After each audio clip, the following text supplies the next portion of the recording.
Hello, welcome to Motion North. This is our fourth online event. Motion North is usually an event which we run with humans in Manchester, and we've been taking it online obviously since all this has happened. We've had some great speakers this year. This is our last one for this year. We've got a really interesting lineup where we're going to be talking a lot about live visuals and motion design and animation in those kind of events. So events are free. We ask if you can to make a donation to our chosen charity, Forever Manchester, which has been doing an awful lot for our region during the pandemic. There's a link on the YouTube page beneath. Another thing I need to mention is, as part of my involvement with the MPA in Manchester, I thought I'd give a quick plug to the MPA Inspiration Awards, which accepting entries at the moment. There's an animation category there, which is a good opportunity to showcase what people in this group are doing. So I would encourage you to enter that as a way of boosting what our industry is up to. So next up, we need to say hello to Carl from AO.com. Hi, Carl. Welcome back. Hey, okay. AO.com have been helping us this year, sponsoring us, and Carl joins us live from his children's bedroom, which is just shows how glamorous Motion North is. Carl, do you want to talk to us a little bit about the thing we've been doing for the last couple of Motion Norths, which has been the mode competition, or what would you call it? Challenge, more of a challenge. Challenge. We could do with a prize for a comp, so maybe we'll look at that for next time. I've not had time. I'm just thinking actually. I need to update that logo. We've just launched a new vision. You've rebranded, haven't you? Yes, we'll get them for next time. So yeah, we'll grab that for you for next time. Check it out. It looks awesome. So yeah, mode is our very imaginatively named challenge. It's motion design mode. So we've put those two things together every month, or well, basically we're running in tandem with Motion North now. So every Motion North, we showcase the entries that we got from the previous challenge, and then we set the challenge for the next one. And it's just a great way to just have a kind of a really loose theme, something that's less kind of than blue sky, which is something, you know, when you got that staring at blank page syndrome, and you've got something that you want to make, you want to challenge yourself, but you can't think of anything, but it is still really loose. So it's really sorry, this month's theme was which is we've got some crazy cool entries in this month. Really excited to show you guys this stuff. So you broke up a little bit there, Carl, but the theme is Japanimation. So yeah, as you'll see, it explains itself. So I'll play that now. It's some lovely stuff.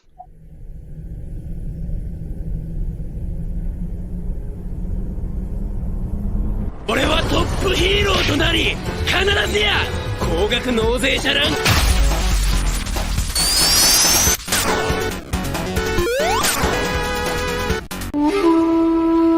おい金だ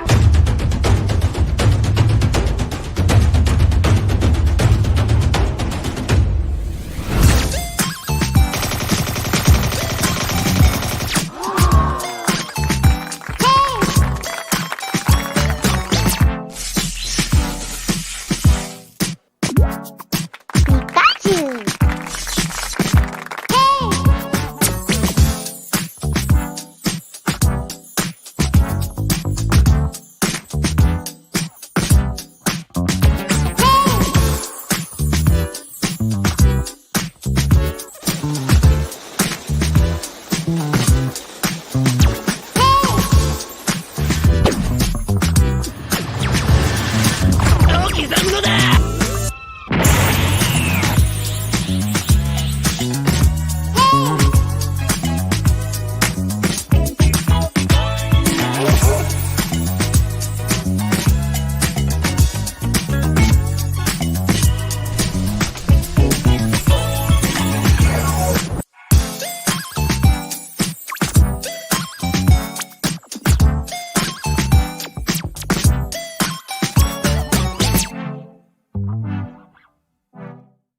Love that stuff. There's some crazy stuff in there, isn't there? So, very nice. I mean that opening one with that 2D character animation was ridiculous. So massive well done to everybody involved in that. We sponsor Motion North because we are motion designers. We love motion design. So yeah, like I said, we'll look at hopefully incorporating a prize next time. We'll try and get some comms out about that for the next one. Now the VI is launched, I can actually have a bit of time to try and arrange that, which is great. So the theme for the next one is cold, which I think we got a little slide on that. Oh, have I gone? Go on. What's the theme? Cold. So yeah, sorry. Theme for the next one is cold. Yeah. So if you do want to join, there's a link for a LinkedIn group. It's the easiest way to submit an entry, or you can get in touch with us and just find me on LinkedIn.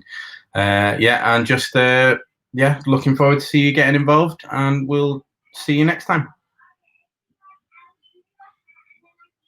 That's brilliant. We'll definitely get some more out about that. Send out some comms because we've got a bit longer, so got a bit of a gap before the next one. But thank you very much, Carl. Thank you once again for your support. I'll drop you out now, and then so our first speaker we can introduce is Kate Dawkins. Hello. Kate. Hello. How are you? Pleasure to be here. Very well, thank you. Kate, it's good to have you here. Kate is the head of Kate Dawkins Studio down in London. So who are a BAFTA-winning creative studios specialising in designing digital and animation for the live events. Is there any more I need to add before we play your showreel? Or no, I think that's fine. I mean, should we just straight into the showreel? Yeah, yeah, go on. That'd be great. Here's their showreel.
Great stuff.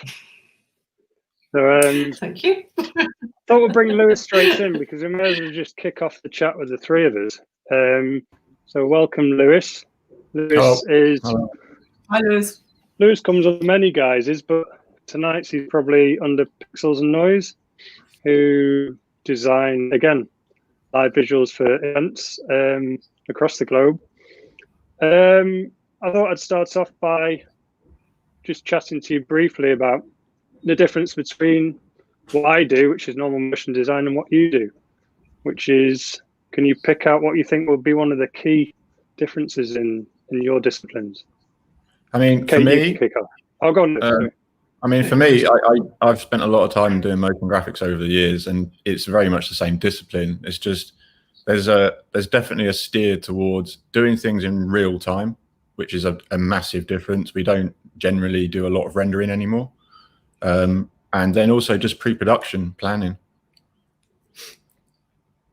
Yeah, I mean, I think ours is probably the closest to Johnny, in the fact that we are still sort of in the sort of motion graphics, rendering. So I suppose the opposing to where Lewis is now with the real time. But so we're probably in a quite similar vein.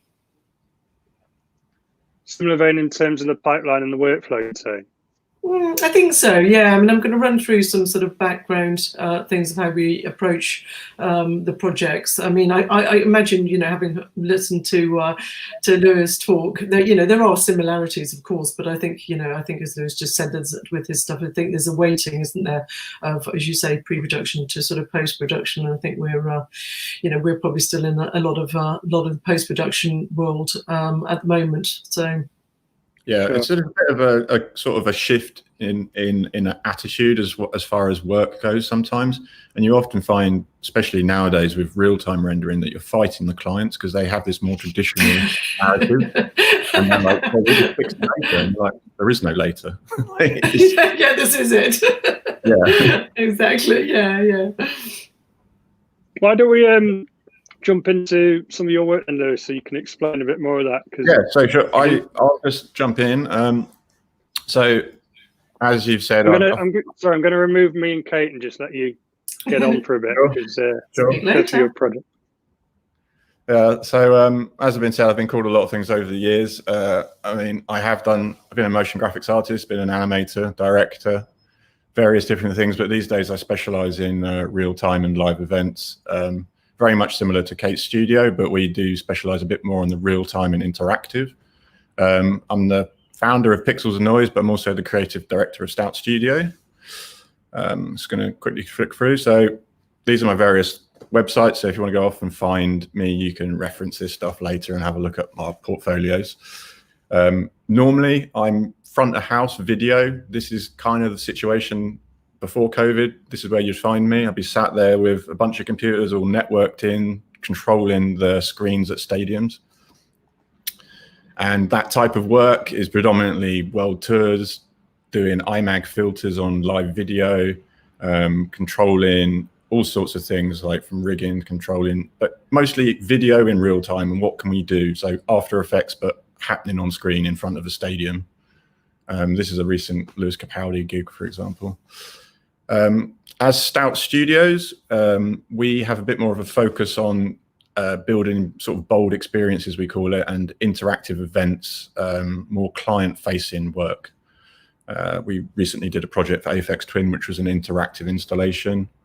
Again, it's a lot more about refinement and like products and carefully crafted things that spend a lot more time at agency level. So one of the things I've been asked to talk about today is the Stout production that we did for Dave at the Brits.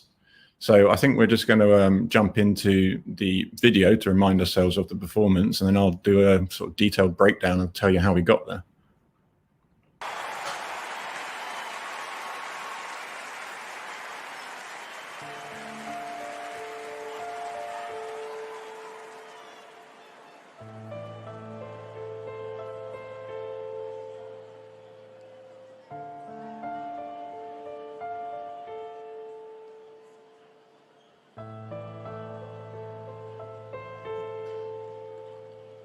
Look, Black is beautiful, black is excellent. Black is pain, black is joy, black is evident. Working twice as hard as the people you know you're better than, cause you need to do double what they do so you can level them. Black is so much deeper than just African American. Our heritage been severed, you never got to experiment with family trees. Cause they teach you about famine and greed. Show you pictures of our fam on their knees. Tell us we used to be barbaric, we had actual queens. Black is watching child soldiers getting killed by other children, feeling sick so quick, this could have happened to me. Mummy watching, telling stories about your dad and your niece. Listen, the blacker the berry, the sweeter the juice. Kid dies, the blacker the killer, the sweeter the news. And if he's white, you give him a chance, he's ill and confused. If he's black, he's probably armed, you see him and shoot. Look, black is growing up around the barbershop. Mummy saying stay away from trouble, you're in yard a lot. Studying for ages, appreciating the chance you got. Cause black is in your blood and you ain't even got the heart to stop. Black is stepping in for your brothers because your father's gone. Standing by your children when you haven't proven karma wrong. Black is doing all of the above, then going corner shop. Trying to help a lady cross the road to have her walking off. Black is growing up around your family and making it. Being forced to leave the place you love because there's hate in it. People say you're faking it, never stay for changing it. But black is being jealous, you'd be dead if you had stayed in it. Black is struggling to find your history and tracing it. You don't know the truth about your race cause they're erasing it. Black has got a really sour flavor, here's a taste of it. But black is all I know, there ain't a thing that I would change in it.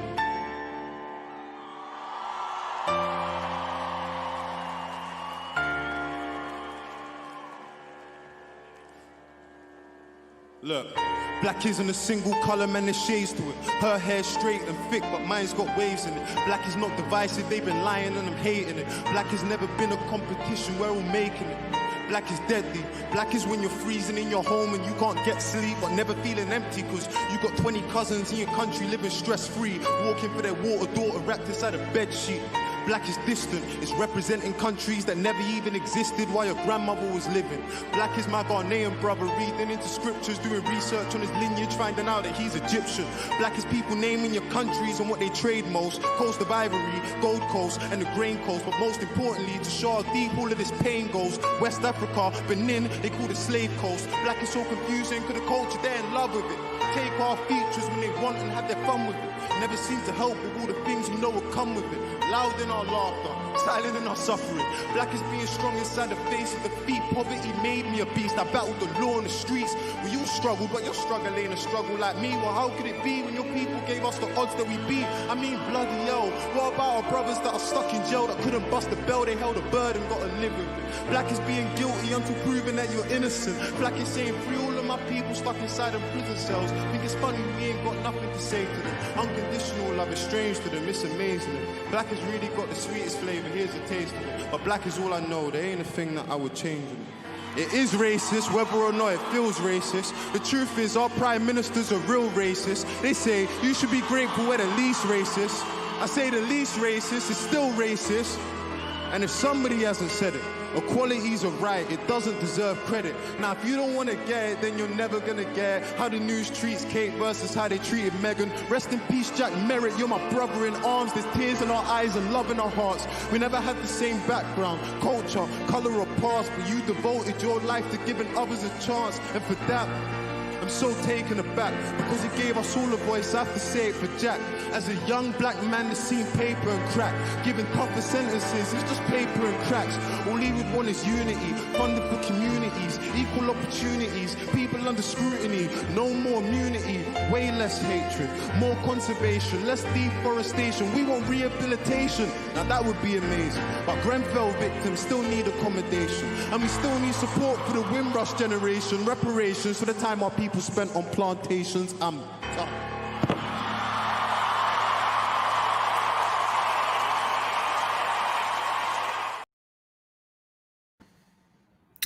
There we go. I still get goosebumps watching it. It was quite a special event to be there. It was performed at the O2 earlier in the year, and yeah, it was quite an amazing event to be part of. So, firstly, I'm just going to sort of break down like how this came about and what we needed to do to get there. So, firstly, my involvement was with the three-dimensional graphics. So, once the world disappears into the table and it's all tracked. Before that, there was a company called Shop that did a lot of the motion graphics for the 2D content. And then the whole job was creatively directed by Torbox, who's the creative director of the band. So let's go through. So Bronsky originally came up with these notes. So this is a type of situation you get when you get a client coming to you with an idea. So it can be from any direction. You never quite know what that phone call or initial email would be. But he started out with notes on scripture. You know, it started out really simple, and then it was like they just gave us some really simple mood boards. Like, this is essentially the first interaction we had creatively with people. It was just like, right, we want to make something. It's going to be black and white. It's going to be iconic. We're going to use these types of textures. We don't know what we're going to do with it, but these are the subject matters. These are the, you know, the type of imagery we want to bring across. The set design, this was the only image that ever made it in any sort of circulation. And at the time, we didn't think it would be that impactful, but actually the simplicity of it, once the piano was in the front, was actually quite nice. Again, just like, this was a sketch that came through, like, so it's a tabletop. Okay, where's the audience? Like, how do we look at it? So very simple stuff. So then it came to making it, and this is where Stout Studios came in. We specialize in doing this type of thing, making content for things that can't be done or haven't been done just yet. So first of all, we had to prove to our clients that it was possible. So the theory of it was that a camera would be walking around a tabletop, and this tabletop would have an image in it that was perspectively based from that camera's point of view. So we use some various technologies at our disposal. One is a kind of server, media server, I guess you call it, called Disguise, and then also a render engine called Notch that I specialize in using. This allows us to do the clever 3D stuff, and these were our early sort of schematics of how, you know, what would the camera see, how would that work, what would the projector have to project, and, you know, just sort of starting to work out the sort of physics of it. Here, if I just play this, you can see there's a camera moving around, and this is the reality of what the camera sees. And then over here, we've got the image that's projected from above down onto the table. So you get this really kind of crazy, distorted world that's projected. So with all these things, it's about planning, storyboarding, making sure you know what you're doing. And from those original mood boards, I had to sort of firstly just come up with some three-dimensional narrative. And that's one of the things with doing these types of virtual worlds that you have to create. You have to create three-dimensional events. You can't just draw a storyboard and expect one thing to animate into the next thing. And they have to evolve. One thing has to like rotate, then turn into another thing. And so that type of narrative was the first type of thing we had to do. We had to prove that we could do the transition, tell the story, and then transition out. So then getting into previs now, we had to like break down the storyboards, which were like images. We had a music video, which had some content and some audio cues and some other stuff in it. We then had my storyboard that had the 3D events and timeline. We had the creative director's notes of where the audience are, when Fraser comes in, when Dave is standing up, sitting down. So all the choreography, all of that stuff goes into like this little After Effects project, and we all just timeline it out to the audio. Very much about pre-planning, keeping it loose, just making sure we know when events are, because we don't want to start animating a world and then see that we've got like a 30-second hole in it where we can't, you know, nothing happens. So the workflow for this type of thing is obviously quite a lot of technology involved, and it's complicated. This particular diagram is meant to be complicated to show you it's a complicated process, but in reality, there's two things happening. The blue arrows in the top left is a completely 2D pipeline. So we were animating in After Effects on UV textures for three-dimensional objects. We split them out into walls and the top surface, so two different UV maps. They were then sent into a media server that took those textures, sent them into a Notch render engine that then applied them to three-dimensional objects. Then there's a whole bunch of other stuff. Like down here, we have like a whole tracking system. So the cameras were tracked in real time on stage, and we had projector outputs, and then we had a broadcast feed. So the end goal was send this out to broadcast. So all of this has to get calculated and then sent out every frame. Here's a very quick concept of some of the things I had to do. I had to build some toolkits. So I'm playing around in in one 3D package, I'm sending the data to another package, and then I'm sending it to an output. This is happening from Cinema 4D via OSC, Maximus P, OSC into Disguise. And this is the type of like interconnected workflow we have to create to do these types of projects. So on the 3D front, very simple. We worked in cinema. A lot of people will recognize this type of workflow. These were the UV mats. Because it was a four-sided shape, we only decided we only wanted to see two sides of it at any given time, which allowed us to only work in a smaller UV space. We modeled things, we cleaned them up. The key thing with doing real time is to make sure you optimize your UVs and your meshes. We spent a lot of time keyframing things. Like this keyframing here was the snake that you see wrap around the Brit Award. There's thousands of keyframes for a snake slithering. We also animated this hand that comes up and grabs the bars. So a lot of traditional rigging and other things. A lot of cloners as well we were using to, you know, try and speed things up. And then all this work gets exported as FBXs and then brought into the render engine at the end of the day. So for the 2D workflow, very, very simple. Again, we referenced this original previs that we set up. So we had everything plotted on the timeline. We could work to that and reference things. So we would sample bits of the music video. We would know when certain events would be, and we would just sequence out the events. So these are some of the frames of the textures that went into the 3D world. So here you can see we were animating quite a lot of detail in, and then it would go into the actual piano on the inside surfaces. So a lot of what we did ended up not getting seen. So we had to work from all these different perspectives and work out the choreography of where the camera would be. So quite a lot of interesting things to solve. So there's some more of the details of the Ivory Coast stuff and the hands. There's the prison walls, and then there's how much of it you actually see on screen. I'm just going to route through these. So then it gets to Notch, which is where it all comes together. Notch is a real-time render engine. It can do a lot of three-dimensional stuff, a lot of two-dimensional stuff. But essentially the way to look at it is it's much like a games engine, as in it's a real-time renderer. So we can pipe stuff into it. We can send video to it. We can send data to it. We can send animated, rigged animation. So the hands were FBX animations that we then controlled and manipulated. And then it's just a couple of screenshots here of it. It's a node-based environment, so it's very procedural. You can pretty much plug anything into anywhere. You know, like there's a snake pit in here. So I actually imported like a couple of snakes and cloned them within this software rather than bringing loads of meshes in.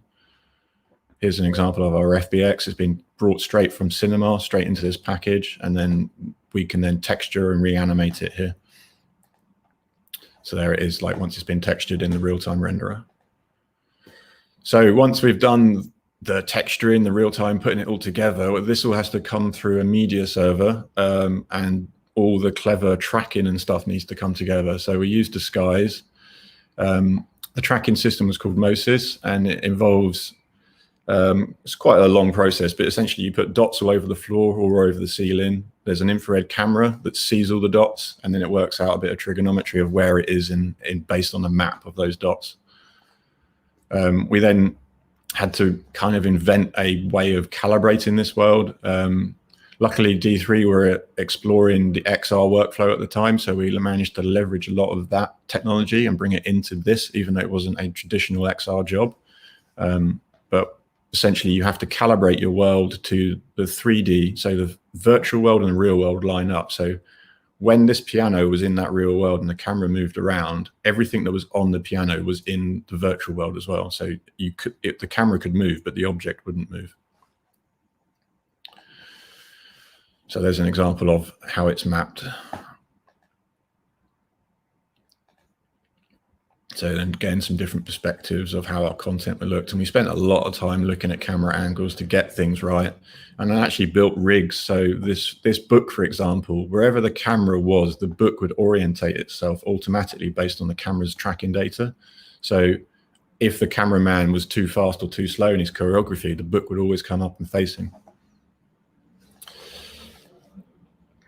So then we got into rehearsals. One of these sort of types of jobs, you end up doing a lot of rehearsals because you have to learn everything on the job. There's so many unknowns. This was our setup for the actual Brit Awards. So this is what I saw backstage. So So I'm now going to show a little video that we've got of the sort of R&D process, and hopefully it will show some of just the fun stuff of me plugging things in, playing around with it, breaking it. So if we can roll that video, that'd be great.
There we go.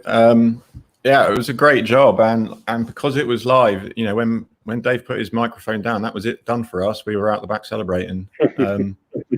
It was a very panicky moment though, when because the key thing for us was we had to interact with a award show.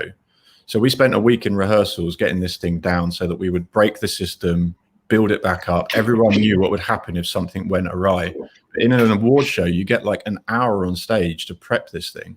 And then you have to walk off and sit around for 2 days and hope when you walk back on stage, it all works. And we had a cameraman that had a camera that was tracking in real time. So when he walked on stage, if that camera didn't start tracking, it was all gone.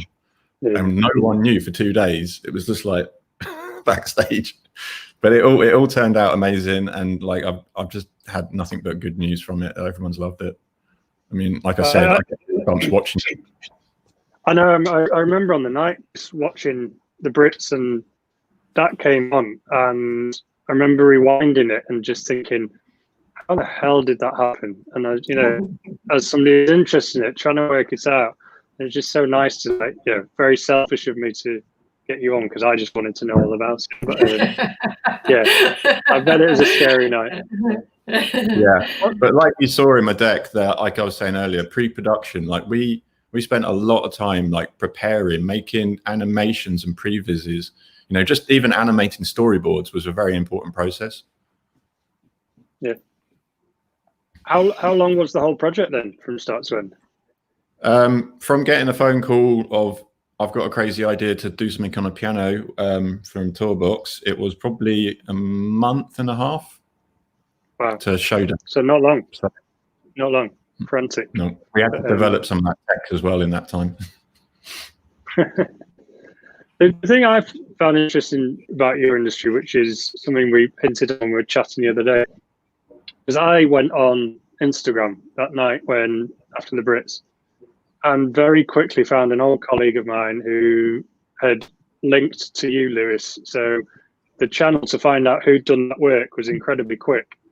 And you were hinting, Kate, the other day that it's quite a closed industry in your sort of world. It's very small. I think it's. I think you think it's bigger than it is, but it's not. I think we all sort of know each other, and I think that's a nice thing. I think it's a really good thing. Yeah. I think especially in London, particularly opposed to other cities, there's a sense that there's a lot of studios that use the same types of freelancers, and they're all interconnected. It's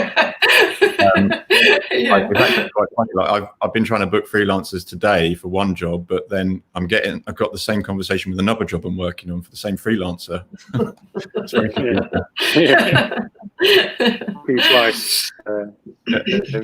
So is it a very London focused industry, you think, or is it, where are the key places for it? It's definitely global. For me, it's global, yeah. But there's a lot of technology in London which is relevant to what I'm doing right now. So Notch is London and I think Sweden, and then Disguise is started in London. So I've had access to that technology by being around this city. Very good. Kate, do we want to jump in, see a little bit more about what you guys are about? Yeah, absolutely. We get your presentation up. There you are again, and we'll duck out for a little break and leave you to it. Oop, no, sorry, going all over the place already. So as I say, hello, welcome, and thank you ever so much for having me here. And I just want to say how beautiful that project is, Lewis. I was going to say just now, it's absolutely stunning. And I think sometimes there's those projects that you wish you'd done, and it's certainly one of those. But hello, Motion North. I am so delighted to be here today, and I'm just going to do a bit of a who, what, how, and when, and talk about some work. So, as we said, we work in the area of live performance. So we design, animate, and deliver content for live performance, shows, and brand events. And we reside in a shipping container in East London. We're on the Regent's Canal, and we did have 2 shipping containers. And now, because of the situation, we only have 1 shipping container, and we actually don't even have that because we're now all working from home, as everyone is. So my new studio is now in the dressing room, which I'm in now, and our team are all over the place, and these are their workstations, and we currently have a team separated between sort of London and Lithuania, and I didn't just choose that because it was elves, they are actually out there. So I think we were just saying this we've got people all over the place, so that it is a truly sort of global work. So I just wanted to answer this question because I get asked this a lot. Unlike, I think, Lewis, very incredible work and very sort of hands-on. I used to animate. I still have a great understanding of animation in all levels. However, I am also a designer and a director, and that is sort of predominantly the work that I do. It started off, I used to work a lot in broadcast, so I did a lot of title sequences, commercials, album commercials, and music videos. And one of those music videos was for Elton John's Are You Ready for Love, which was a 70s re-release. And I'm just going to play a little bit of it. I'll write a symphony just for you and me. If you let me. That's enough of that. That's enough of Elton. And that music video was seen by David LaChapelle, who's a photographer, and he was working on Elton's show, his Red Piano show in Las Vegas. And I was working my only full-time job at the time, and he contacted the company and said he wanted the same look. And so therefore we created all the visuals for the show. I think this was back in 2004, so very long time ago now. And it's, as they say, the rest is history. I was completely hooked. I haven't looked back, and all work sort of going forward, you know, it's all to do with that. It's all to do with live, and I absolutely love it. And, you know, if you want to see some of the work, it's on the website, kateDawkinsstudio.com, and you can see more of the work there. So a little bit about sort of how and our background. I mean, this is I wanted to talk through 2 case studies, and it will become apparent sort of why I'm talking about the 2. Right, the first one is the World War I remembered Passchendaele. Now, I didn't know anything about the Battle of Passchendaele. It was a horrific battle, and it was the DCMS, the Department of Culture, Media and Sport, wanted to commemorate the centenary of this. It was an incredibly horrific battle. As I say, I didn't know much about it, and they wanted to do this through an evening of theatre, dance, projection, whole multimedia and music and everything. So it was going to be a really beautiful event. Basically, this is our building. This is what she looks like. Beautiful, incredibly ornate building for projecting onto. This is it from above. As you can see, possibly instantly, we've got a problem, because most building projection works at its best when you are heading straight onto it, not 3/4 on, which is what we were doing here. With a lot of considerations, a lot of building projection is done, you know, with a sense of, I suppose, a bit more entertainment value than sort of considering something World War I, but, you know, we're talking about World War I. So we had to be sort of sensitive and touching and surprising, create something very beautiful and respectful. We just want to be thought-provoking. It's very much about the sort of veterans, the story of World War I, this very difficult battle, and appropriate, connected, and in the end, memorable. What the whole brief of this job was to make sure that we were sort of leaving a legacy, I suppose, with the generation going forward. There's hardly anyone, there's no one around left from World War I anymore. So it was to make sure that the sort of next generation took this on board. We soon sort of realised what it shouldn't be is gimmicky. You know, we don't want sort of chainsaws chopping the building in half, inappropriate, throwing away and meaningless. So, you know, you should think exactly as Lewis was just saying. I mean, the most important thing for us is to go into sort of research. It's all about the sort of pre-production, and sort of camped out in the Imperial War Museum in London and going through all of the sort of artifacts and beautiful, you know, letters and just all the sort of beautiful things they've had there, you know, surrounding this particular battle. Just very quickly, this is a picture from Frank Hurley on the right-hand side. You can see how the landscape was decimated. The reason being is that what happens, the rains came really quickly. Because of the shelling, it flooded, the whole area flooded, and a lot of casualties came from the death through mud, not just the sort of, obviously, the World War, the sort of battle between the two sides. So as I said, the design aspect is really hugely important for me, and the sort of work of preparing the designs and how we're going to approach that. So there's a sort of element of aesthetic, you know, research done at this point, and I've got this thing about perspective and scale, which I love, things that are slightly awkwardly out of size or playing with what you're seeing. Another thing I think about building projections is I can't see any reason why you shouldn't just have one simple image and that you don't have to cover the whole building at all times. Also, this was one of the images from the pitch. We won this job out of 8 companies who at the time do that kind of work, and so we were very honoured to have won it in the first place. But I think this sort of just this, as I said, the sort of sympathetic level of just putting a simple arresting image on the building. We also had to look into, you know, how we dealt with letters, how we dealt with poetry. As I said, there was going to be performances, readings, and all that kind of thing.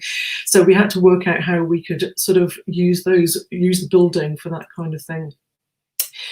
You know, collages, using imagery and type, and just trying to find a sort of interesting way of approaching this kind of work.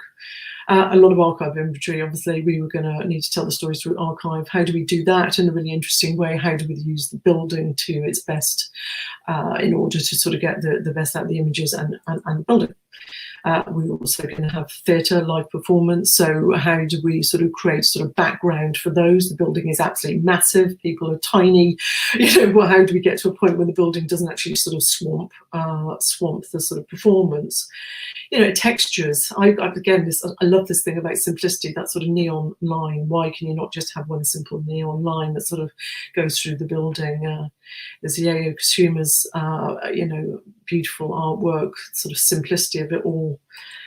But also, we had to tell the stories of landscape, or landscape as I've written here, which is good. That's a nice typo. There's a sort of ordinary maps, but how can you sort of create a sense of landscapes using other methods? So we started looking at other aesthetic ways of doing that, and how far can you go before it becomes too abstract and you actually don't know that you're talking about this anymore. I mean, also you've got to consider the sort of building difficulties. Rain, we had to talk about rain. We had to visually communicate rain. How could you do that? That's sort of interesting, an interesting way. And also this is one of the first battles that used gas, which is a terrible topic to have to sort of consider, but how do you do that in a sort of beautiful way, and still evoke that sense of what it is, which is, as I say, sort of gassing.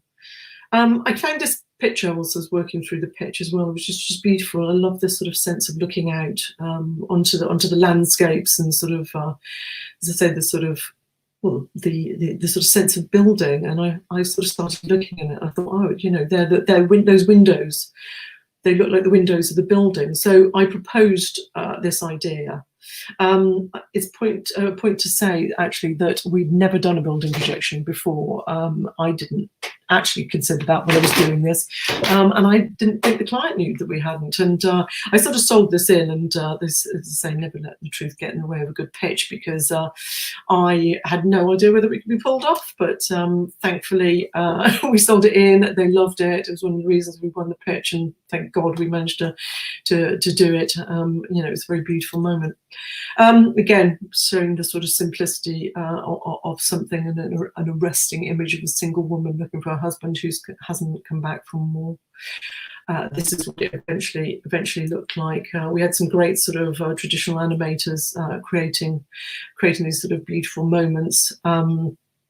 I chose at an incredibly inappropriate moment watching the live event to tell everybody that it was actually Pete in a dress, which someone spat their beer across the thing, and it was, I should have probably waited for that one. But, needs must. I think we all sort of find ways of creating bits that we need for these jobs.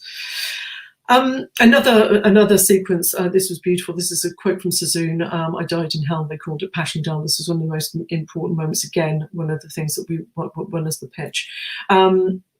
We created this sort of moment where the type came down and created this simple line. Again, as I said, why not have a simple neon line? The line broke up and created this, again, was for Yayoi Kusuma's, that was influenced by that, into these sort of beautiful, what we called souls ascending. That was the visual that won us the pitch, and this is what it looked like.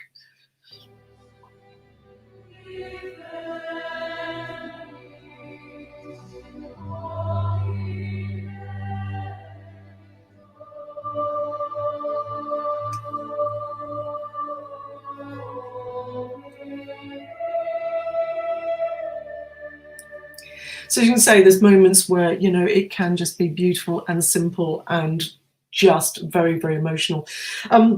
Just a bit of a technical side, I think Lewis just mentioned sort of UV maps. This is, if you're going to do a building, you need a 3D scan first. This was the model from that scan, which was used to give us the UV map, and for many other things like previous. I'm sure there's lots of you out there who have done some kind of 3D mapping.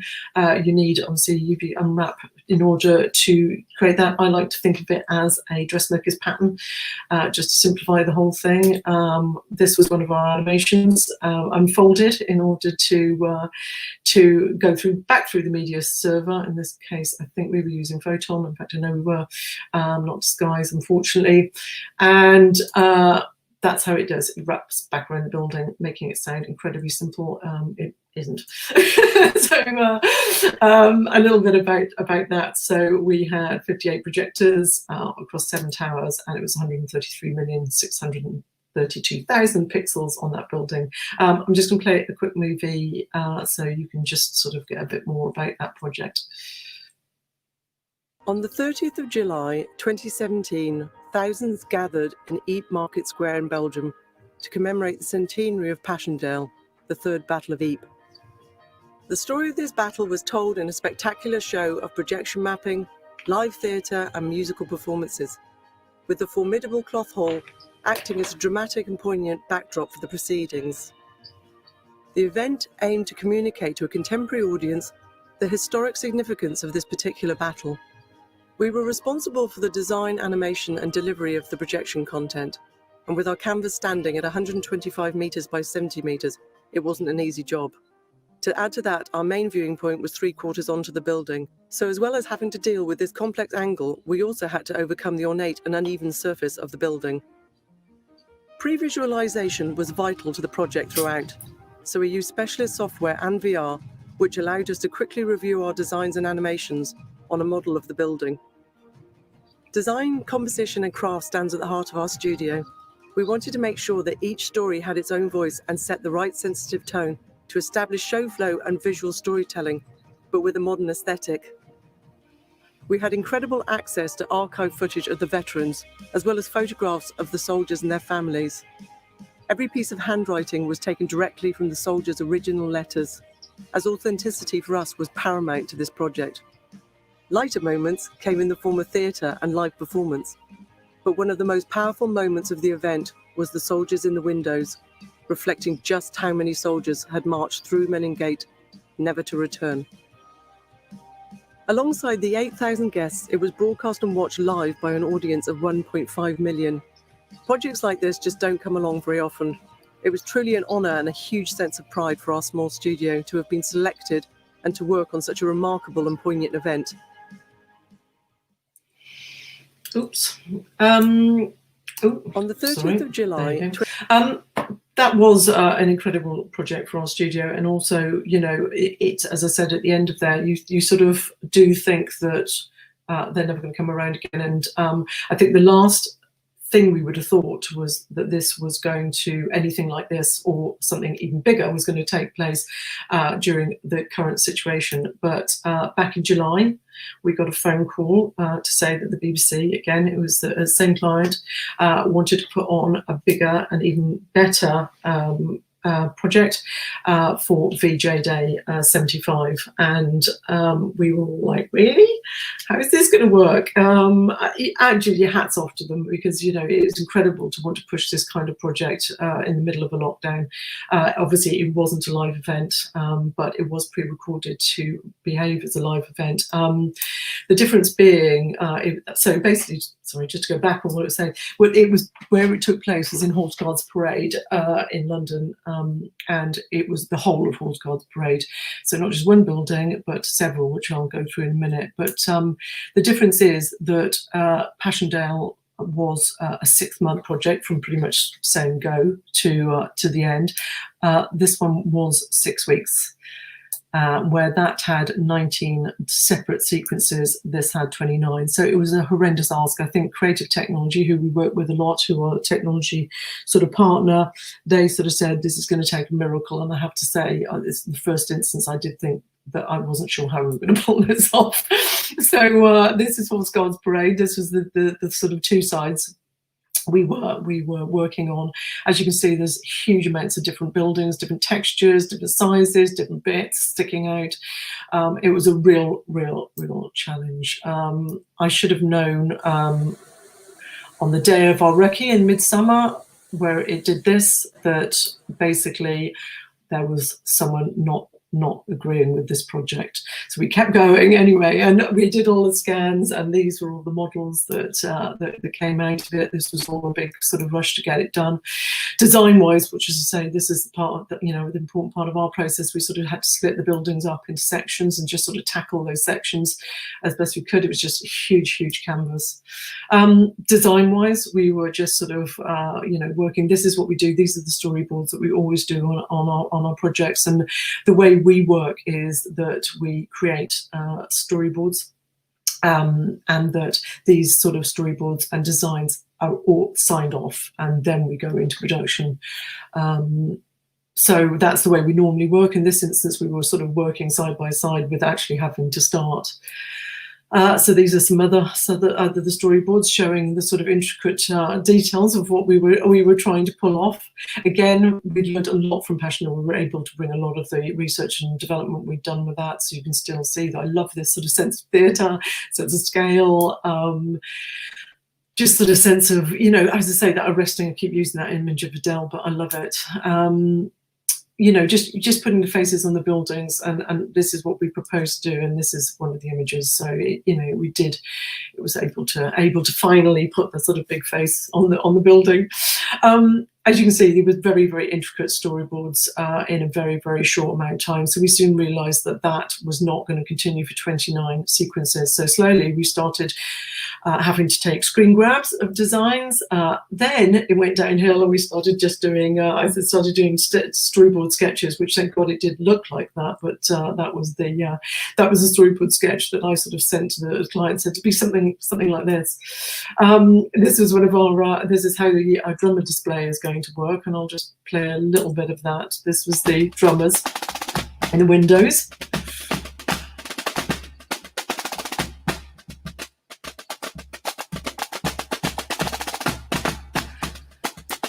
You can also see in that instance, and that's an image from the things that we were using these sort of low res models to try and get things out quickly to show the client. And I'm sure along the conversation with Lewis will tell me that there's much easier ways of doing this, and not the sort of heavy rendering that we're doing. But that's the process we were working for this one. This is another quick sketch that I sort of sent out to show how the building was going to open up, and these slats were going to turn, and these people were going to appear, which sort of ended up like this. So thank God they're not that far away, but it was quite a tall order. This was, as I said, what we were doing. We didn't have the 3D model to work with. It just wasn't done in time. We had this sort of low res, sort of more blocked out version, which allowed us to put the images on. This is just a quick one of our little animations to test how it was working. This was the opening sequence. So the building opened up. But what that did was, if you look at this part of the building, which is Old Admiralty, this gave us a sort of the sense of what the building is. But what it didn't do is show us that there was this massive great piece that stuck out, which meant that when we did actually get the model, which I think was the night before we went on site, it didn't work.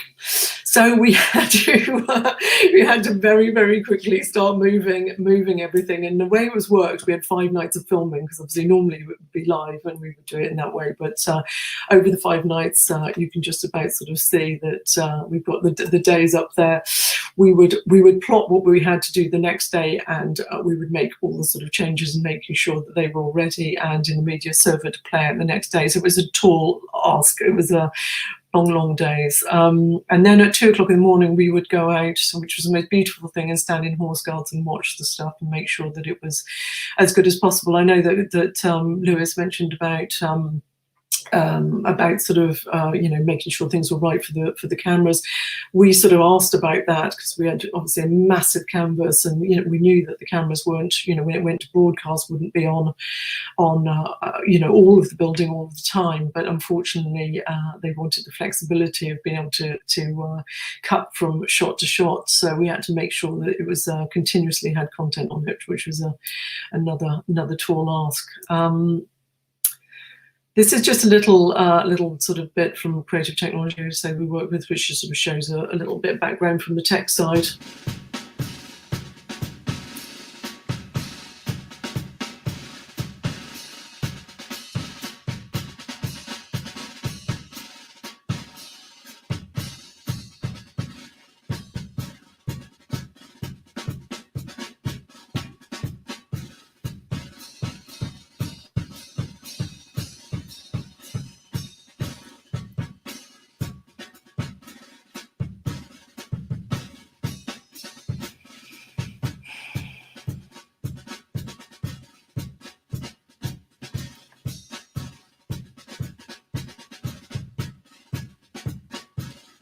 And this is just a little from the clip that was in the show reel at the beginning, just so you to remind you of what it was.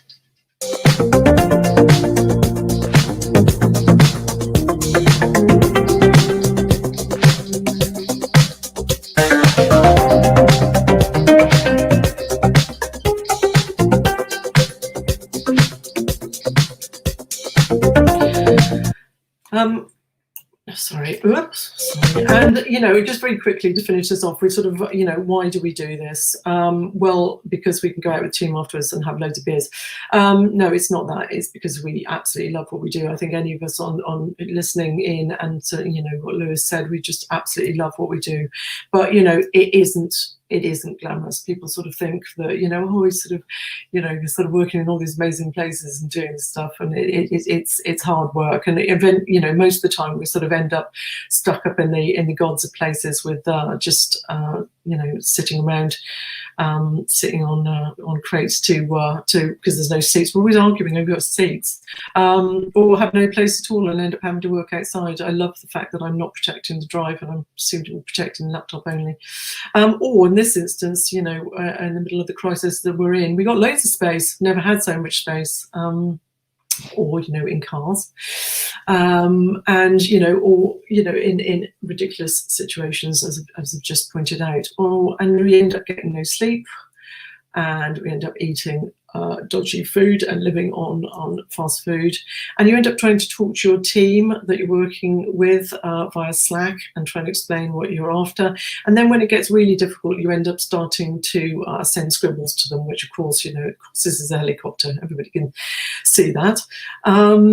And most of the time you're sort of sat around doing nothing, feeding your face, and then the client will say something and hell will break loose, and then you just go into full panic mode. But after all that, we still love it, and I couldn't think of anything else I'd rather do. So anyway, thanks ever so much for listening to me today. Thank you. Thank you very much, Kate. Yeah, it was great. I think you've answered my first question, which was for both of you, which is, do you actually get to enjoy the events? But I think those last few slides have explained that one to me. I think I think the thing, you know, it's fantastic to be there, as Lewis was saying earlier, and I think that was the thing about VJ Day. I mean, it was so amazing to see all of that, all of Horse Guards being projected on, and no one got to see it except for the handful of people who were on site, which I think a max was about 20 to 30, all separated. And I think that's the saddest thing, because I think for me that is, I always sort of feel like it's sort of the last link in a chain of process and work. And when you're standing there seeing an audience reacting to the work that you've created, it's just the best feeling ever. And so I think it was very strange in this current climate to be watching it 2 weeks later after it had been through an edit on telly with everybody else for the first time. So yeah, strange. No, it's definitely, like, the environment's changed. Like, working on that Dave performance, the atmosphere in the venue was amazing. And you know, I'm used to that palpable kind of standing at front of house in 90,000 people around you, moving a fader, panicking for your life. Is it going to work? And now I'm in the comfort of my own house doing shows around the world. So it's a very weird time at the moment. And I've recently done a job with the COVID safe studio setup where everyone goes to a location, but you have to work around these rules. But there's like chaos happening in a studio, and there's no one watching it. It's just that's what we did on site. I mean, that was a full COVID lockdown site at Horse Guards, and it was quite, I mean, very impressive, but incredibly strange, very, very strange. And yeah, those new studios are something. But you have to love it. But you're still busy. You still, you know, there's still things going on in your world, isn't there? Because clearly you've just had a massive job like that, Kate. Lewis, you said you've been absolutely flat out. So there's I think. So I was going to say, where there's a will, there's a way, isn't there? Yeah, no, there's been really bizarre things popping up. So I recently just did a virtual Notting Hill Carnival. So I mean, the culture still coming in. People still want to have these events. We don't want culture to disappear. So you know, Yeah. we have to bring these things to the masses somehow. I mean, for the pop stars and the like, it's more about staying relevant. They don't want to spend a year with no one knowing who they are. But there's cultural events, product launches. There's loads of things happening that just have to keep ticking over and bubbling over. Yeah, totally. Yeah, I mean, and that's where your skills come in, isn't it? Yeah. Keep Okay. going. No, I was just going to say, you just need to keep going. And I think, you know, if you see, try and sort of look at the positive side of this, I suppose, you know, it is pushing us all in directions and pushing some, you know, some people out comfort zones. And, you know, actually there's something good to be said about that. You've got to find the sort of good side to it. So it's, you know, there's some very exciting ways, different ways of doing things that, you know, it's good. I think it's just keep going and then in a positive fashion. I had a good question from Laura on the chat. It says, do you have to take into consideration the colour of the building that you're projecting on, Kate? Is that part of your... Yeah. Yeah, Laura? The good thing about Passchendaele was that Passchendaele was all one colour. Obviously, it was one building. As soon as we got to Horse Guards, we had this, what we kept calling the brown building in the corner. And Horse Guards itself was like grey. Old Admiralty is red brick and grey, and then we had the brown building in the corner, which actually turned out to be, which we sort of knew anyway, the best surface for it. Huge problems with it. Some things, I mean, obviously, as soon as you project white, it gets sucked. The building sort of you start. It's like shining a torch on a building. So you actually open up all the sort of intricacies of the building to be seen, and it's only sometimes with the sort of trick of the eye, because you're watching something moving, that you concentrate on the moving and not the building. So it's a very sort of fine like sort of play with that kind of thing. And you know, with 6 weeks, there was no chance of the sort of R&D that we would normally do for something like that. So we just had to pray that things will work. Can you change anything when you're on site? Is it too late once you're there? No, we were changing things. Every night. That was the whole sort of purpose of once rehearsals and filming finished at about midnight, we would go out and check everything, and then we had a rota where we would go and get some sleep, and the animation team would come in and sort of start tweaking things, and but a huge amount, you know. I think like, you know, Lewis was saying earlier, I think the difference, you know, we try and prepare and make sure that we've got it right up front, but you know, there are nasty shocks when you have only got 6 weeks to do something that large, that you can't help but not see until it's too late, or not too late, but nearly too late, at the 11th hour. Yeah. I mean, like the physicality of those buildings when you're doing that type of work, it you never get to see it till you really see it, that's kind of the thing. I mean, luckily with something like the Dave performance, we were worrying about paint to paint the piano for a long time before we got to see it. But, you know, we could go, what's the perfect color to make our content look good on the camera? Yeah, exactly. Yeah.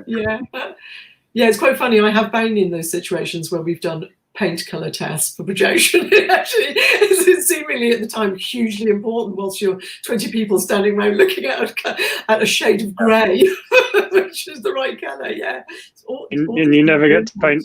You don't get to paint the buildings, do you? No, exactly. That's the problem. It's just all I say is, next time, please, someone pick a good color building. So. I've had a question for you, Lewis, from Jonathan, who said the Dave sequence really stood out for the Brits. And looking back, is there anything you would have done differently, or you would do differently if you did it again? I mean, in hindsight, there's always something you can do differently. I think for that particular project, that everything it was one of them projects where everything came together. We went into it knowing that there were some unknowns, and then that was exciting in its own right. And we solved them, and you know, they fell in our favour. They could have quite easily gone very badly, and we could have ended up not talking about it today. But yeah, I think in hindsight, there's not much I would have changed, other than probably learn some things that I learned from it before I started it. You know, like like you said, Kate, when you did that first projection mapping job, you didn't quite know how you were going to do it, but you went into it anyway. That's how we did that job. we proved the concept would work in theory enough that we were confident we could solve it while doing it. So I'd like to have known that information before accepting the job, but yeah, I think that's always the fun of it, though. But that is our industry. I mean, even in, when we pitch on jobs, and I loved your quote, never let the truth get in the way of a good pitch. If you're not pushing yourself, as long as you're within some kind of safety net, if you're not pushing yourself, where's the fun? Where's the fun in it? Yeah, I think it is. At one point, we've I've worked on projecting onto the ship, USS Intrepid in New York, and I've also projected onto the Design Museum ceiling, the parabola ceiling. And at one point I just thought that every time the phone went, it was just like, hey, we've got a really stupid surface, call Kate. Because it sort of got to the point where you're just like, really? But I think that's what it is. We wouldn't be happy if we kept doing the same thing over and over again. That's the sort of fun of it, is sort of stepping into the unknown with the sort of experience you've got, but still a sense of like, I'm not sure if we can do this, but sort of, as you say, I suppose a safety net. But there is we always push. Whether it be the design aspect of it or whatever, we push everything we do to make it the best it can be. Yeah, I mean, safety net stuff is always there, especially with live performance. Like, we had choreographed for a week of rehearsals that camera move, so we pretty much knew where the cameraman was going to go. But if for whatever reason that didn't happen, we were going to cut to something. So we always had like a pre-record, something we just get out of jail. But you have to plan for the worst case scenario. I think that's a sort of interesting thing, because we a lot of the events we do, so Passchendaele and then Festival of Remembrance, they are for a live audience and an audience at home. The audience at home being far bigger than the live audience, but they're for two different purposes. And then when we did VJ Day, it was only for people at home. And for the first time ever, we were in a situation where if something didn't work, they just cut to another, they were in an edit suite. So, it was just strange. It was a really, wonderful experience. And you can suddenly go, oh, good, that didn't work.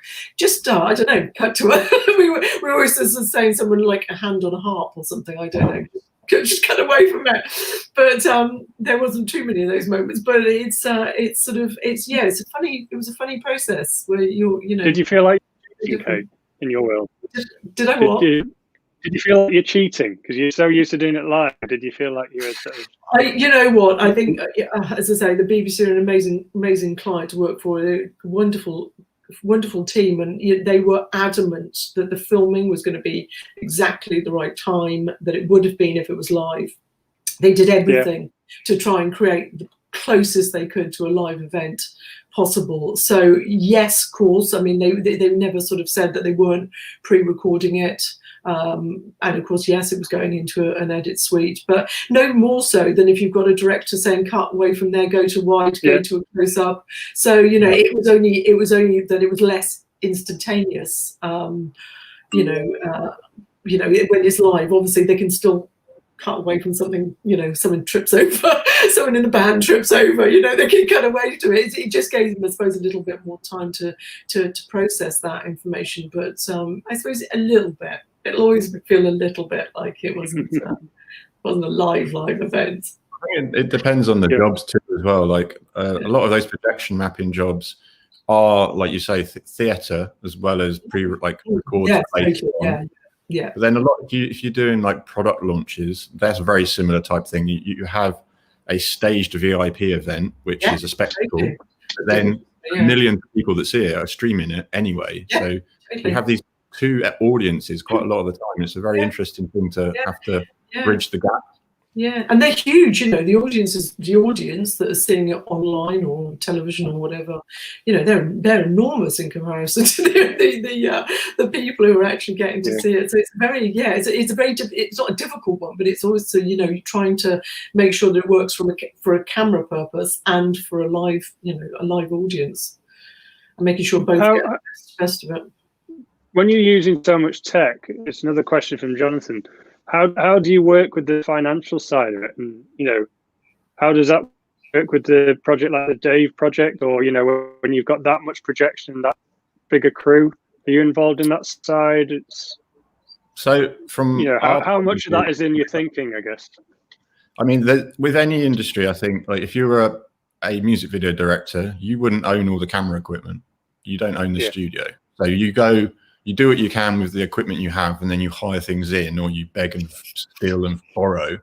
But with our industry, there are like a bit more set up sort of like hire-based companies or technology companies that have the gear. You bring them involved as partners. So in our case with Dave, we were working with the tracking company very closely. We went to their offices and we helped like develop it and figure it out with them. So partly you're trying to get them involved in the project so they have an emphasis to help you more, but you're also trying to solve something that hasn't necessarily been done before with their product and give them a new avenue of work. So it's about benefiting, you know, like people are doing favors for each other and trying to push the envelope further than it's been pushed before. So for me, it's always about bridging, you know, like partnerships with people. But how often do you come up against, I'd really love to do this, but we just can't get that bit of kit. It's just not affordable. Do you ever have to change your creative kit based on, you know, I'd love to do this way? Yeah, well, I mean, the way we sort of come at it, I mean, certainly with the two projects I showed that the, you know, creative technology, exactly as Lewis just said, you know, set up to, you know, they are experts in that sort of field. You know, they are normally on board as well. So, you know, they've already been brought on board. Passchendaele, we actually pitched together on it. So with regards to, there is a very clear split, certainly in budgetary terms, that they are budgeting for their side, we're budgeting for our side. Process-wise, they sort of knit together. Obviously, we're constantly, like Lewis said, you know, I've camped out in creative technology, or in a motel near creative technology, whilst we've sort of been working through things on past jobs. You know, we're in that sort of situation. I know the sort of pushing the technology Lewis is doing is probably more about perhaps sometimes going out and finding something that will get you do what you want it to do. So inventing, by the sounds of it. Yeah, I mean, a lot of the, like, I often have, like, you know, an idea of if there's something out there I need to use, I'll just approach the company that make it and tell them what I want to do with it. And you know, 90% of the time they come back and they're like, okay, cool, we'll send you a unit for free. You can play with it, research, and then we'll want some sponsorship or some involvement. That's the type of way I like to work. I mean, I don't want to ever be kind of locked down creatively by the technology. You know, there are different ways to do everything. You shouldn't, like, you know, if you buy a camera to take photos, the camera is not important. You know, you can buy the fanciest camera ever and be rubbish at taking photos. So it's the same principle is true for any technology. Like you just, if there's the idea you want and you need to make them work, just go and ask the people that make them. That's my advice, you know. Yeah, I think it's interesting because normally, you know, I was sort of mentioning in the talk, I've got a sort of quite an analog basis to our work, or my work, and I've been experimenting recently with, you know, just apps that you download on your phone to create images and create video, and you know, so it doesn't need to be expensive. It can be really cheap. It can be free, actually. You know, you create this sort of you know, images via whatever means that you want to, and that process that we were sort of playing around with ended up as part of a film that I've just co-directed for Dance UK, Dance One UK, or One Dance UK even, sorry, that's just been premiered on Saturday. You know, so you find these sort of weird little things to play around with that don't have to be expensive. So you know, it's not about that, it's about creativity first and foremost. Yeah. Thank you very much, guys. I think we're gonna call it to an end there. We try and keep it short and sweet, but it's been absolutely fascinating. Fantastic, thank you. Really opened my eyes to this world. Just very quickly, cue up what's happening at our next events, which is in 2021. Fingers crossed we'll get back to physical events soon, but I'll leave that up at the end. But I'll just say thank you very much again, and it's been an absolute pleasure. Great to come. Hope to see you in the real world before. I was going to say, I hope to see you in person. That would be fantastic. Be and just stay safe. Take care. Thank you very much. Bye bye. Bye bye. Okay, bye bye.